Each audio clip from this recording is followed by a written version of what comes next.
Welcome to today's special session where we would like you to address the common queries of our viewers.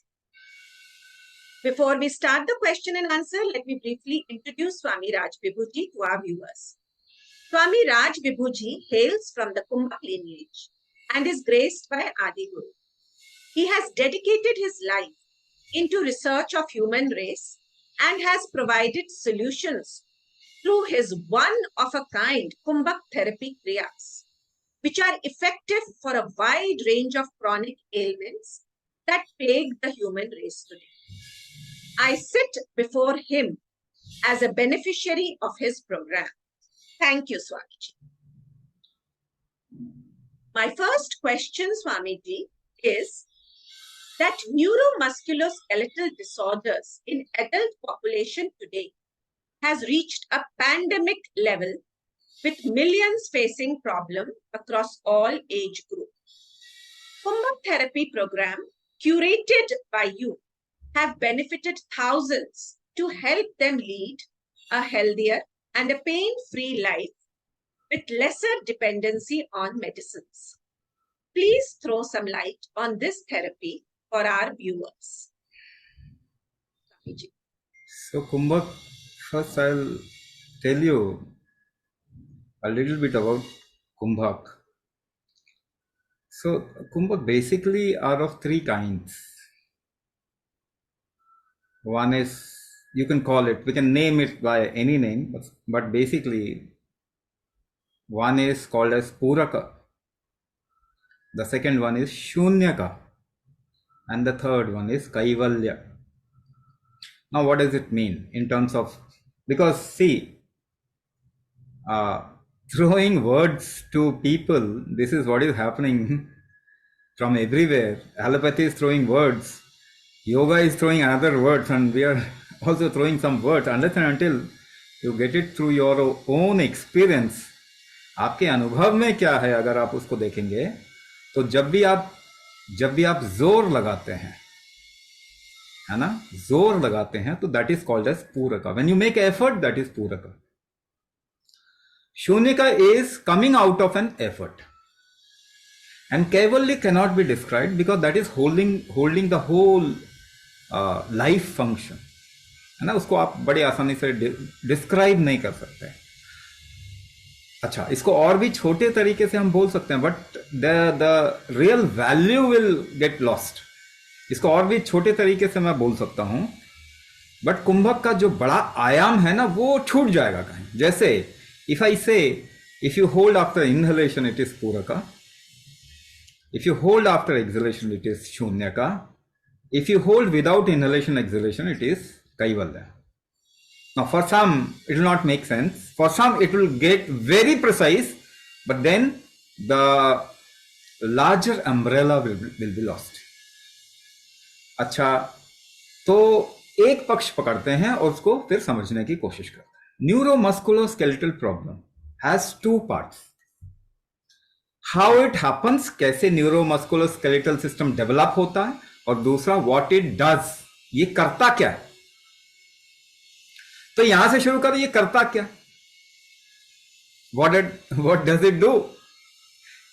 It is used to make effort, isn't it? जोर लगाने के लिए, जीवन का कोई भी जोर लगाने के लिए आप न्यूरोमस्कुलोस्केलेटल सिस्टम को इस्तेमाल करते है कि नहीं. तो आज if you are saying that the problem is increasing, what does it mean? You are not able to make effort, isn't it? आप जोर नहीं लगा पा रहे ना, तो आपको क्या ठीक करना पड़ेगा? जोर लगाने की क्षमता बढ़ानी पड़ेगी ना.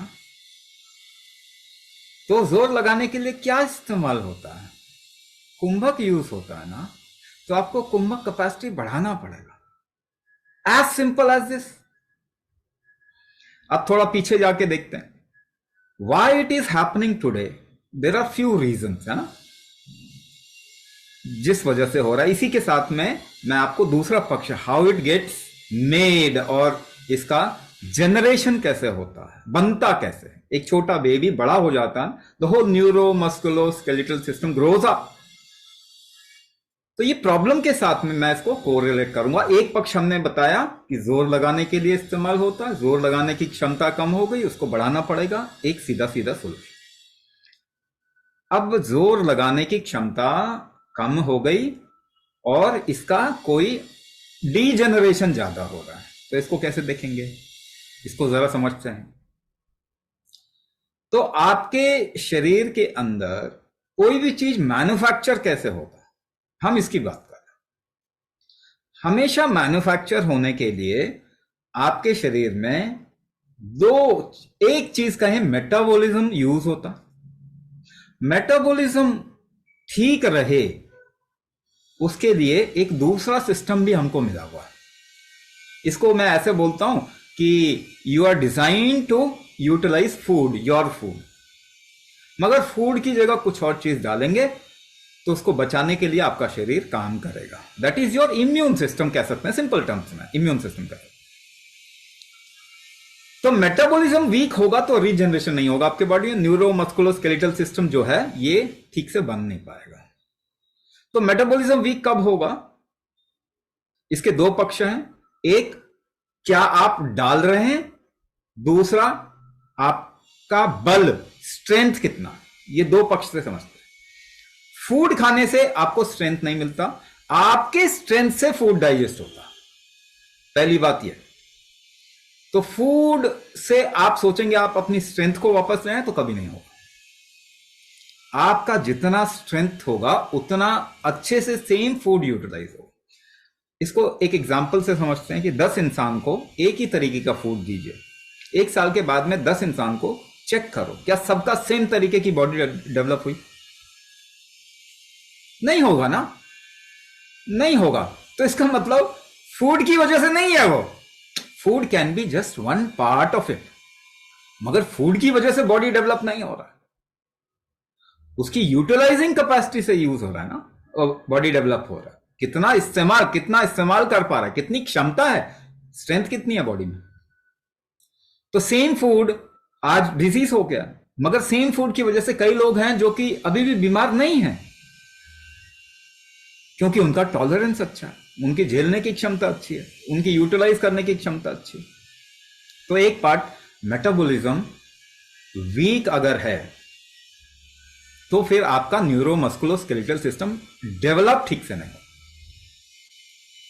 तो स्ट्रेंथ कम है बॉडी में तो डेवलप नहीं होगा। अच्छा, स्ट्रेंथ के लिए क्या करना, अगर आप नेचुरल एनवायरनमेंट में रहें तो आप देखेंगे आपके शरीर को खूब इस्तेमाल करना पड़ेगा, otherwise you will not be able to survive. पानी कहीं से लेके आना है, जलावन का सामान, लकड़ी काटनी है, खाना बनाना है, खेती करनी है, तो नेचुरली आपके शरीर को खूब इस्तेमाल करना पड़ेगा बचपन से, अगर नेचुरल स्पेस में रहें। तो ऐसे में क्या है कि आपके बॉडी का स्ट्रेंथ जल्दी वीक नहीं होता। हां, कोई इंफेक्शन हो गया उस समय थोड़ा वीक होगा, फिर बॉडी रिकवर करता है। तो ऐसे नेचुरली अगर आप नेचुरल स्पेस में रहेंगे तो आपके बॉडी का स्ट्रेंथ वीक होने के चांसेस कम हो जाते हैं। इसीलिए हमारे पूर्वज जिस इकोसिस्टम में रहते थे वहां पे उनकी बॉडी की स्ट्रेंथ कम इतनी जल्दी नहीं होती थी। एक पक्ष ये आ गया। अब हम कैसे रह रहे हैं, अब तो हम सीढ़ियां भी नहीं चढ़ना चाहते ना, लिफ्ट में जाना है, एस्केलेटर में जाना है, थोड़ी दूर भी हम अपने शरीर का इस्तेमाल करके नहीं करना चाहते। तो हमारे शरीर का इस्तेमाल कम हो गया तो इसका स्ट्रेंथ कम हो जाएगा। लाइफस्टाइल चेंज हो गया हमारा तो स्ट्रेंथ कम हो जाएगा। एक पक्ष है। दूसरा पक्ष क्या है कि आप बॉडी में डाल क्या रहे हैं। अगर बार बार एक खतरा डालें, फूड की जगह कुछ और डालेंगे, तो आपका इम्यून सिस्टम हाई रहेगा, क्योंकि आपका शरीर रिस्क को कम करने के लिए काम करेगा। जैसे अगर आप मेडिसिन डालते हैं तो आपका मेटाबॉलिज्म डाउन जाएगा, इम्यून हाई जाएगा, क्योंकि मेडिसिन के लिए आपका बॉडी डिजाइन नहीं है ना। जिस चीज के लिए आपका शरीर डिजाइन नहीं है उसको खतरा समझता। तो इम्यून सिस्टम अगर बार बार उठा रहे हैं आपके शरीर में और फ्रीक्वेंटली आप मेडिसिन केमिकल्स डालते रहे शरीर में, तो क्या होगा, मेटाबॉलिज्म डाउन रहेगा, न्यूरोमस्कुलोस्केलेटल सिस्टम डेवलप नहीं हो पाएगा ठीक से। और कंडीशन क्या आ जाएगी, जिसे हम आज के बारे में, आज के टर्म्स में बोल सकें तो ऑटो इम्यून सिंड्रोम बन जाएगा। ठीक है। मेटाबॉलिक वीकनेस, कौन कौन सी बीमारी आप देखेंगे दुनिया में बढ़ रही है? Diabetes, thyroid, auto immune disorder, cancer, है ना, कार्डियो पल्मोनरी हेल्थ, ये सब मेटाबॉलिक डिसऑर्डर है। इसका मतलब मेटाबॉलिज्म वीक हो रहा है ह्यूमैनिटी का। और अगर इनको दूसरे टर्म्स में भी डिफाइन करें तो ऑटो इम्यून सिंड्रोम आ रहा है। अब किसी कोई इस तरीके से डिफाइन नहीं कर रहा, वरना डायबिटीज भी एक ऑटो इम्यून सिंड्रोम है, थायराइड भी एक ऑटो इम्यून सिंड्रोम है, कैंसर भी एक ऑटो इम्यून सिंड्रोम है, न्यूरोमस्कुलोस्केलेटल प्रॉब्लम भी ऑटो इम्यून सिंड्रोम है। ये जुड़े हुए हैं आपस में, वीक मेटाबॉलिज्म एंड बार बार इम्यून रिस्पॉन्स का बढ़ना। इसको हम टेक्निकल टर्म्स में एड्रिनल ओवर एक्टिविटी भी बोल सकते हैं। तो ये पार्ट जो कि आपके न्यूरो मस्कुलोस्केलेटल सिस्टम के जनरेशन का, डेवलपमेंट का काम करता है, वो वीक हो गया। दूसरा, आपके जोर लगाने की क्षमता कम हो गई। ये दोनों चीज आप अगर आप देखेंगे तो वापस से एक ही जगह आके जुड़ जाती है। देखो, जोर लगाना तो कुंभक से होता है ठीक है, आप कोई भी जोर लगाते हो तो पीछे से आप देखेंगे थोड़ी सांस रुकती है, बॉडी को एक तरीके से आप पोजीशन करते हैं, तभी आप जोर लगा सकते हो। खींचना, पुश करना, जंप करना, walking, jogging, yoga, Zumba, aerobics, है ना, सीढ़ियां चढ़ना, घर के कामकाज करना, कुछ भी देखेंगे पीछे अलग अलग अनुपात में आप सांस रोक के वो एफर्ट लगा रहे हैं। ये पार्ट आ गया। अब बात करते हैं दूसरे पार्ट की, मेटाबॉलिक सिस्टम या मेटाबॉलिज्म को क्या स्ट्रांग कर सकते हैं, क्या मेटाबॉलिज्म को स्ट्रांग कर सकते हैं। तो मेटाबॉलिज्म को स्ट्रांग आप कैसे कर सकते हैं? 3 चीजें देखिए। आपके शरीर का अपना ऑर्गन का स्ट्रेंथ है जिससे मेटाबॉलिज्म होता है।